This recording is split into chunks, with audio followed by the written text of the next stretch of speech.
Salamlayıram hər kəsi. Bütün arıçı dostları, arı həvəskarları mənim kimi. Mən elə professional arıçı deyiləm, sadəcə olaraq özümüz üçün şəxsi təsərrüfatım var. 5-10 yenişi arım var elə. Onunla məşğulam, belə deyim.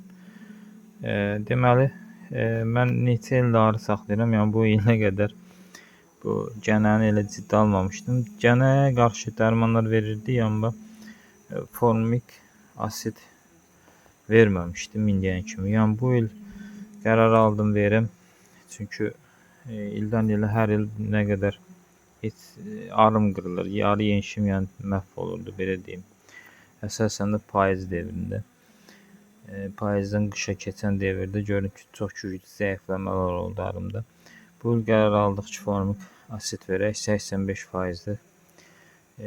Bir dəfə tətbiq eləmişəm. Yəni gördüyünüz bu qabı mən 3 qramla doldurmuşdum ilkin olaraq arıya, belə deyim, verməkdən ötürü. Yəni tərəddüd edirdim, verim verməyim.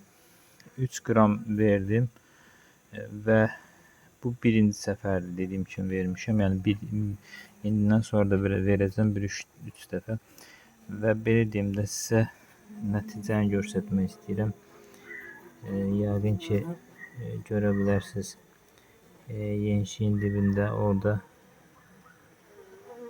varroa, belə deyim, leşlər var. Yəni nəticəni bu qədər də aşkarana gözləmirdim. Çünki dediyim kimi indiyənə kimi mən lentdən istifadə eləmişəm, yəni tüstüdən istifadə eləmişəm.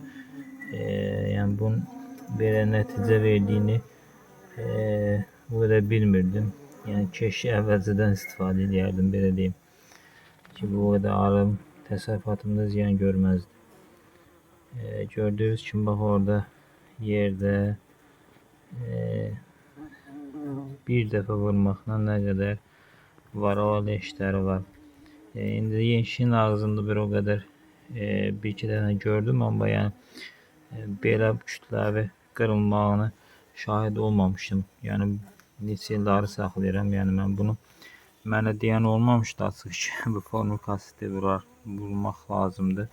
Görmüşdüm saytlarda, amma belə tətbiq eləməyin üsulunu bilmirdim. Bu il qərar aldıq ki, vuraq və nəticə göz qabağında.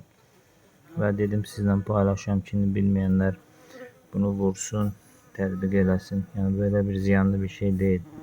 Sadəcə vurarkən özünüzdən müğayət olun, çünki çox zəhərli bir şeydir.